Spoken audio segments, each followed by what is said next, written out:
Hey, welcome back everyone. It is now September 17th of 2021, and as we get closer to the official release of the Book of Boba Fett, a lot of fans have been looking forward to the official trailer, which is all set and ready to actually debut by this October by Disney and LUCASFILM. This is Mike Zero. Make sure to subscribe if you are new to the channel for future Star Wars updates. Also, by the way, guys, I am on Twitter at Mike01 if you guys want to go ahead and check me out on there. I do post a couple of entertaining things from time to time. Now, given that we have Jon Favreau and Dave Filoni really working on a handful of new Star Wars projects, as well as unannounced ones that will be revealed by this November by Bob Chapek. By the way, he's really much getting invested on planning exactly how he's going to announce this new roadmap of the franchise, showing us this stretched out timeline of Star Wars, movies and TV shows that's all set and ready to release in the years to come. And that, to me, I think is all the more surprising. You guys may recall that some time ago, years ago, we got that roadmap of Star Wars, and it really wasn't all that expansive. It dived into the sequel trilogy, the Han Solo spin-off film, quote-unquote, at the time. They were just calling it the Han Solo spin-off. And they had Rogue One in there, and all these different aspects, right? So now what they're doing is that they're doing that except more extensive, showing us exactly what Star Wars is going to look like from this point all the way until at least 2024. And then at Star Wars Celebration, the roadmap is going to be even further revealed, showing us new, of course, TV shows stretching beyond that year. So that, to me, I think is also very much exciting. So, given that Jon Favreau and Dave Filoni, they are still currently working on the Book of Boba Fett, they're pretty much getting closer to finishing post-production. That is, of course, when they're going to drop the official trailer for the actual new Star Wars series. That's really going to be action upon action upon action. Even Robert Rodriguez unveiled just a couple of days ago that show, it's going to have no filler at all. It's just going to be, a lot of action non-stop. So with that being said, of course, now that both Disney and Lucasfilm are focused on developing their new shows, such as Star Wars Ahsoka and even The Mandalorian Season 3, which begins filming this month, Jon Favreau and Dave Filoni are heavily invested in also promoting the Book of Boba Fett. Meanwhile, Kathleen Kennedy is still working hard on developing the Acolyte series, with Leslie Headland in an attempt to bring Star Wars in her own direction for new fans and the old fans alike. Now, this has caused some controversy, to say the least, within the fandom. In a recent interview with Kathleen Kennedy, when she was actually being questioned about the direction of the new universe, Kathleen Kennedy was eventually questioned about George Lucas and why he was so ignored from the sequel trilogy. Kathleen Kennedy goes on to state that to those who had a lot of problems and felt like we took the franchise away from George, then I must say that I am deeply sorry for that. It was never my or Lucasfilm's intention to change the fans' view of Star Wars in such a negative way. Listen, we know that the prequels were not well received by fans years ago, and so I and Bob Iger at the time sat down and agreed to not use any of George's inputs, at least for episodes 7 and 8. We were essentially afraid and a bit guarded, based on what happened with the prequel trilogy movies, and we just couldn't risk George Lucas stepping into the beginning stages of rebuilding Star Wars from the ground up. Now, eventually, Kennedy was further questioned about how, regardless of all of this, fans still had issues with the movies. Kennedy reveals that I understand that I, of course, and others, and I also apologize for my previous statement as well about there being no source material when it comes to Star Wars Legends. What I really meant to say at the time is that it's that source material that I just would not have actually fit into the current stories, but obviously Jon and Dave are changing that and using many of the beloved Legends stories. And as for the Acolyte series that I am in close communication with Leslie Headland, well, this is going to be its own thing. We are actually really stretching things beyond what anyone is going to expect. It's a mystery thriller in Star Wars, so it should be fun.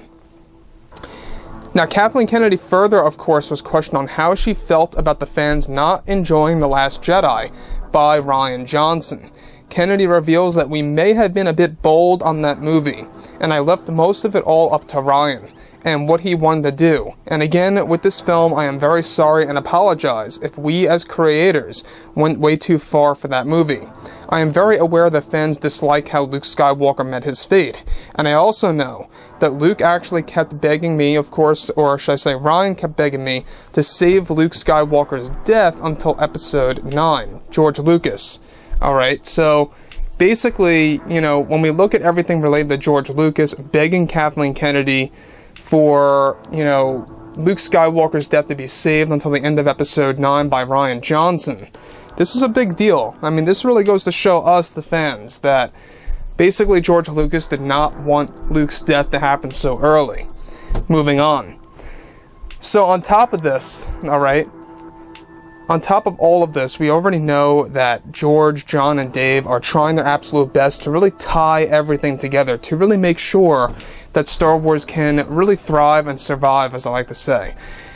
Now, Kathleen Kennedy, alright, I don't believe that this is a true, honest apology. I've said this time and time again before in the past when Kathleen Kennedy has made these quote-unquote apologies or the I'm sorry type statements.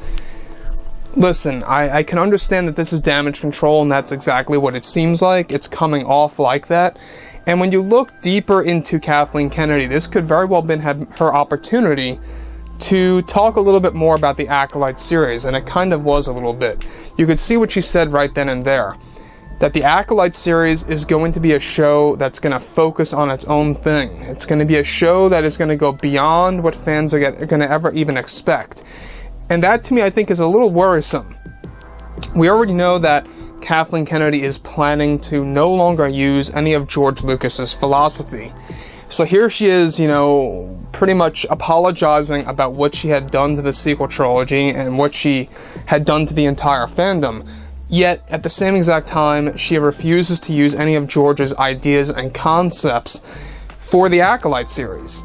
You know, they initially had an agreement. They originally had this agreement for the Acolyte show to feature the Chosen One prophecy of Anakin Skywalker. It was going to focus a little bit more on that and the origin of it all. And Kathleen Kennedy erased it. She canceled it. She took it out of the show without hesitation. What does that really say about her character?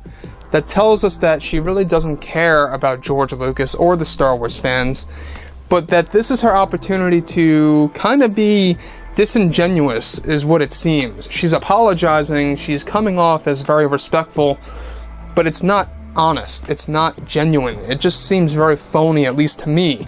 I don't know about you guys, but to me it just seems phony. So, overall, Kathleen Kennedy, you know, we know that she's working hard on the Acolyte series day in and day out. They've had a lot of problems, a lot of firings of writers and directors on her part, and they're not going to be able to film this TV show until at least next year. That's pushing them to release it until 2023. So we're not going to be seeing this show next year. We're going to have to see it the year after that.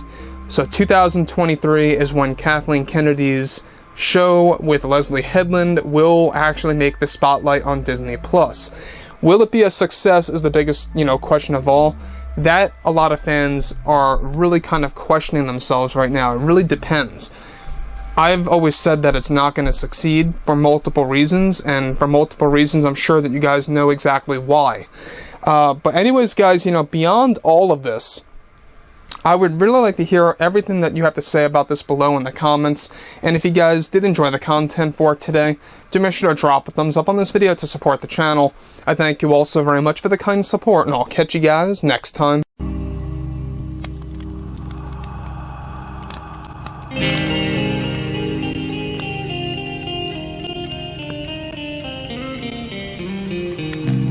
Gun in hand, we are alone again. No, I'm not the one from night to moon.